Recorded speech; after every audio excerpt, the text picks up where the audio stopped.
सबको लगता है। बारिश में गोवा ट्रिप। नितिन, गौतम, सिद्धार्थ, प्रियंका और अनामिका एक मल्टीनेशनल कंपनी में जॉब करते थे। अक्सर हर वीकेंड पर वो सब साथ में कहीं आसपास घूमने जाया करते थे, लेकिन इस बार वीकेंड पर उन्होंने गोवा जाने का प्लान बनाया। उनके लोकेशन से गोवा लगभग 4 घंटे की ड्राइव पर था। उन्होंने शाम को अपनी गाड़ी निकाली और गोवा जाने के लिए निकल पड़े, लेकिन रास्ते में ही तेज बारिश शुरू हो गई। तुम लोगों ने होटल तो बुक कर लिया ना? वरना पता है ना गोवा में इस टाइम पर रूम मिलना कितना मुश्किल है। ऊपर से ये बारिश, जल्दी पहुंच जाए तो अच्छा है, वरना अगर बारिश में गाड़ी बंद पड़ गई तो इतनी रात में यहाँ पर कोई मैकेनिक भी नहीं मिलेगा। हाँ, टेंशन मत ले, मैंने पहले ही सब ऑनलाइन बुक कर लिया है, और वो भी बिल्कुल बीच के किनारे। बस 15 मिनट में हम पहुंच जाएंगे। रात के लगभग 10:30 बजे तक वो गोवा पहुंच गए। आसमान में तेज बिजली कड़क रही थी और जमीन पर गिरती बारिश की बूंदों की वो आवाज रात के सन्नाटे में बिल्कुल साफ सुनाई दे रही थी। उन्होंने होटल में चेक इन किया। वैसे मेरा मन तो अभी बारिश में भीगने का कर रहा है। देखो, एंजॉय करने आया है तो चलो ना, बाहर चलकर एंजॉय करते हैं। इस बारिश में तुम ही लोग एंजॉय करो, मैं और अनामिका तो सोने जा रहे हैं। नहीं सर, यहाँ पर अंधेरा होने के बाद ज्यादा देर बाहर रहना ठीक नहीं है। आप लोग अब कल सुबह होने के बाद ही होटल से बाहर जाना। क्या मतलब? रात को यहाँ कोई लुटेरे घूमते हैं क्या? नहीं, लेकिन आत्माएं ही जरूर भटकती हैं। रात को कोई भी इस बीच पर नहीं आता। आप भी मत जाना। एक बार जो रात को बाहर चला जाता है वो फिर कभी वापस नहीं आता। व्हाट? अच्छा ठीक है, चलो अपने रूम्स में चलते हैं। इन लोगों को तो हर किसी को ये आत्माओं की कहानी सुनानी होती है।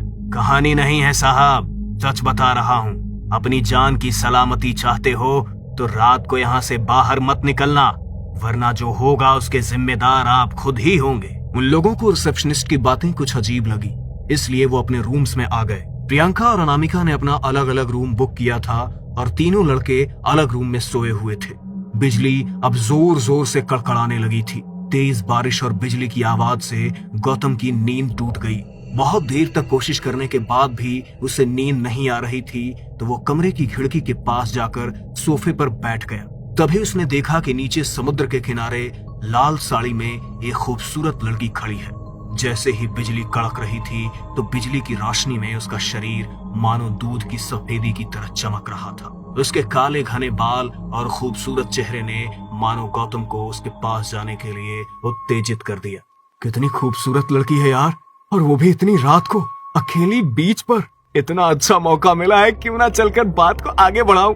वैसे भी इतनी खूबसूरत लड़की बार बार कहाँ मिलती है। गौतम मानो उसके रूप का कायल हो गया। वो रिसेप्शनिस्ट की कही हुई सारी बातें भूल गया।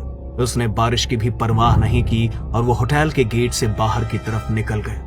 बारिश इतनी तेज हो रही थी कि एक पल में ही वो पूरी तरह भीग चुका था, लेकिन अभी भी वो लड़की समुद्र के किनारे ही खड़ी थी। गौतम जल्दी से उसके पास गए। वैसे बारिश बहुत तेज हो रही है, लेकिन इतनी तेज बारिश में आप अकेली इस बीच पर क्या कर रही हैं? इस तरह बारिश में भीगोगी तो बीमार हो जाओगी। मैं सामने के होटल में ही रुका हूँ, आपके लिए भी एक रूम बुक कर देता हूँ। उस लड़की ने उसकी बात का कोई जवाब नहीं दिया और बड़े ही अजीब तरीके से मुस्कुराई, जैसे तो वो खुद ही गौतम के साथ दोस्ती का हाथ आगे बढ़ाना चाहती हो। तभी जोर से बिजली कड़की और कमरे में सो रहे नितिन की भी नींद टूट गई। वो पानी पीने के लिए उठा तो उसका ध्यान खिड़की से नीचे की तरफ गया तो उसने देखा कि गौतम किसी लड़की के साथ समुद्र किनारे खड़ा हुआ। वाह भाई गौतम, मजे तो तेरे ही हैं, सब फायदे अकेले अकेले लेना चाहता है। नितिन अजीब तरीके से मुस्कुराया और वो भी नीचे की तरफ चला गया। तभी उसने देखा कि गौतम उस लड़की के साथ उसके पीछे पीछे जा रहा है। अच्छा, लगता है बात कुछ ज्यादा ही आगे बढ़ गई है, मगर कोई बात नहीं। बात अगर तेरी आगे बढ़ी है तो मैं भी आगे बढ़ाऊंगा। तुझे अकेले तो जाने नहीं दूंगा बेटा। नितिन छिपते छिपते उनके पीछे चल रहा था। वो लड़की गौतम को एक झोपड़ी की तरफ लेकर गई। वहाँ एक बिस्तर लगा हुआ था और खाना बनाने का थोड़ा बहुत सामान था। नितिन झोपड़ी की खिड़की से अंदर की तरफ झांक कर देख रहा था। उस लड़की ने किचन की दराज से दारू की एक बोतल निकाली और 2 ड्रिंक बनाए। उसने एक ग्लास गौतम को दिया और दूसरे ग्लास को अपने होठों से लगाकर गट गट करके एक ही घूंट में ग्लास को खाली कर दिया। उसकी मदहोश आंखें अब गौतम को ही देख रही थी। गौतम ने भी जल्दी से घूंट घूंट करके ग्लास को खाली कर दिया। वो लड़की की ओर बढ़ा, लेकिन जैसे ही उसने उसे छुआ तो अचानक उसका भीगा हुआ कोमल शरीर मानो जैसे गलने लगा और उसके पूरे शरीर पर कटे हुए निशान बन गए। गौतम ने जैसे ही उसके चेहरे की तरफ देखा वो पूरी तरह बदल चुका था। उसका जो चेहरा थोड़ी देर पहले खूबसूरत चांद की तरह दिखाई दे रहा था अब किसी भयानक डायन के जैसा दिखाई दे रहा था। ये देखकर गौतम के होश उड़ गए। वो उसे धक्का देकर वहां से भागने लगा, लेकिन तभी उसने पीछे से गौतम पर हमला कर दिया और अपने पैने नाखून उसके शरीर में गाड़ दिए। गौतम कुछ देर तक बुरी तरह चिल्लाया। उसकी चीखों की आवाज और अंदर का नजारा देखकर बाहर खिड़की के पास खड़े नितिन की तो मानो सांसें अटक गई। वो इस हद तक डर गया कि उसके कदम वहीं जम गए। लेकिन तभी उस डायन ने गौतम के मांस को नोच डाला और उसे किसी जानवर की तरह चबा चबा कर खाने लगी। नितिन में थोड़ी हिम्मत आई और वो अपनी जान बचाने के लिए वहां से भागकर होटल की तरफ जाने लगा। तभी उसे भागते भागते पीछे से एक आवाज सुनाई दी। अरे सुनिए तो, मैं यहाँ पर रास्ता भटक गई हूँ। क्या आप मुझे मेरी मंजिल तक पहुँचने में मेरी मदद कर सकते हैं? नितिन पहले ही डरा हुआ था, लेकिन उसे लगा कि सच में किसी को उसकी मदद की जरूरत है, इसलिए वो रुका और पीछे मुड़ा। लेकिन जैसे ही उसने पीछे मुड़कर देखा तो उसके पैरों तले से जमीन खिसक गई, क्योंकि उसके सामने वही भयानक चेहरे वाली डायन खड़ी हुई थी, जिसके मुंह से अभी भी गौतम का ताजा खून टपक रहा था। देखो, मैंने कुछ नहीं किया, प्लीज मुझे जाने दो, मैं मरना नहीं चाहता। मरना तो कोई भी नहीं चाहता, लेकिन अब तुमने अपनी मौत को खुद बुलाया है तो तुम्हें मरना तो पड़ेगा ना। नहीं नहीं। नितिन हिम्मत करके वहां से फुल स्पीड में भागा। थोड़ी देर बाद उसने पीछे मुड़कर देखा तो पीछे कोई भी नहीं था। भागते भागते वो होटल के गेट तक पहुंचा। होटल के गेट को पकड़कर वो हाँफने लगा। तभी उसके कंधे पर किसी ने हाथ रखा। उसने जैसे ही पीछे मुड़कर देखा तो पीछे वही डायन भयानक तरह से मुस्कुराते हुए उसे देख रही थी। मैंने तुझे बचने का मौका दिया था, लेकिन तूने पीछे मुड़कर क्यों देखा? अब तो तुझे मुझसे कोई नहीं बचा सकता। नहीं नहीं, प्लीज नहीं। इससे पहले कि नितिन और कुछ बोल पाता, उसे घसीटते हुए समुद्र की तरफ लेकर गई और गौतम की तरह ही नितिन के शरीर के मांस को भी नोच नोच कर फाड़ डाला और ठीक उसी तरह उसके शरीर के टुकड़ों को भी चबा चबा कर खाने लगी और उसके शरीर को घसीटती हुई एक अजीब सी हंसी के साथ वहां से भाग गई। अगली सुबह जब सबकी आंख खुली तो उन्होंने देखा कि अभी भी कल की तरह ही तेज बारिश आई हुई है और समुद्र किनारे लोगों की भीड़ लगी हुई है। अरे यहाँ पर लोगों की इतनी भीड़ क्यों इकट्ठा हुई है? और नितिन और गौतम कहाँ है? पता नहीं, मुझे तो सुबह से दोनों दिखाई नहीं दिए। लगता है नीचे ही गए होंगे। चलो हम भी चलते हैं। वो लोग जैसे ही बाहर भीड़ की तरफ गए तो वहां का नजारा देखकर उनकी रूह कांप गई। वहां गौतम और नितिन का मृत शरीर पड़ा हुआ था, जिनके मांस को इतनी बुरी तरह से नोचा गया था कि उनके शरीर के भीतर की हड्डियां तक भी साफ दिखाई दे रही थी और अनगिनत कीड़े उनके शरीर पर मंडरा रहे थे। ओह माय गॉड, ये तो नितिन और गौतम है, लेकिन इनके साथ ऐसा किसने किया? इतनी बुरी तरह से किसने मार डाला इन्हें? मैंने तो आप लोगों को मना किया था कि रात को होटल से बाहर मत निकलना, लेकिन अक्सर लोग किसी की बात सुनते नहीं हैं और फिर उनके साथ जो होता है उसके जिम्मेदार वो खुद होते हैं।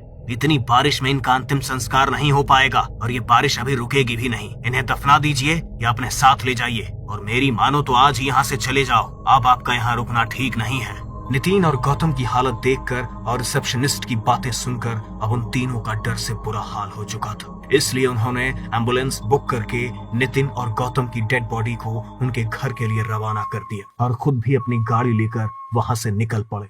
बारिश की वजह से रास्ता बहुत खराब हो चुका था, लेकिन फिर भी उन्हें आज के आज ही अपने घर पहुंचना था। वो अभी गोवा से थोड़ी दूर निकले ही थे कि बाहर बारिश में भीगती एक खूबसूरत लड़की ने सिद्धार्थ को गाड़ी रोकने का इशारा किया और उसकी खूबसूरती देखकर सिद्धार्थ की आंखों में चमक आ गई। उसने गाड़ी को रोका और शीशा नीचे किया। मैं यहाँ पर रास्ता भटक गई हूँ, क्या आप मुझे मेरी मंजिल तक पहुँचने में मेरी मदद कर सकते हैं? लेकिन आपको जाना कहाँ है? A1 शांति रिजॉर्ट्स। उस लड़की ने जैसे ही ये बात बोली तो सिद्धार्थ के पसीने छूट गए। वो उसे देखकर भयानक तरह से मुस्कुराई और देखते ही देखते उसका चेहरा बिल्कुल भयानक हो गया। उसे देखकर प्रियंका और अनामिका के भी होश उड़ चुके थे। सिद्धार्थ जल्दी से गाड़ी का शीशा चढ़ाने लगा, लेकिन उससे पहले ही उसने सिद्धार्थ के बालों को पकड़कर झटके से उसे खींचा और गाड़ी का शीशा तोड़ते हुए उसे बाहर घसीटती हुई ले गई। उसका पूरा चेहरा खून से लथपथ हो चुका था। मुझे नहीं लगता कि अब हम सिद्धार्थ को भी बचा पाएंगे हम दोनों को यहाँ से निकलना होगा। मैं गाड़ी स्टार्ट करती हूँ। हाँ प्लीज करो, मैं लोगों की तरह मरना नहीं चाहती। प्रियंका जल्दी से आगे वाली सीट पर जाकर बैठी और उसने गाड़ी स्टार्ट की। तभी उनके कानों में सिद्धार्थ की तेज चीख सुनाई पड़ी। प्लीज जाने दो मुझे, गलती हो गई थी हमसे। कोई बात नहीं, गलती की है तो गलती की सजा तो मिलेगी ना। मैंने भी बहुत मिन्नतें की थी तुमसे और तुम्हारे उन दोस्तों से, लेकिन तुम में से किसी ने भी मेरी मदद नहीं की थी।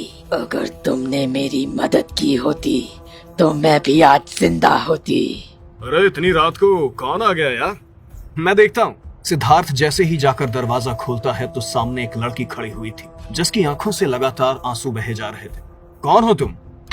प्लीज आप लोग मेरी हेल्प कर दीजिए। वो दोनों लड़के मेरे पीछे पड़े हैं, प्लीज मुझे बचा लीजिए। कौन है यार? देखो तुम्हारा मैटर है, तुम अपने आप सुलझाओ, और कोई दिक्कत है तो पुलिस को फोन करो ना। हमें क्यों परेशान कर रही हो? जाओ यहाँ से। प्लीज ऐसा मत बोलिए, मेरे पास मेरा फोन भी नहीं है, मैं पुलिस को कांटेक्ट नहीं कर सकती। प्लीज आप पुलिस को कांटेक्ट कर दीजिए। नहीं, हम किसी के मैटर में नहीं फंसना चाहते, जो करना है खुद करो।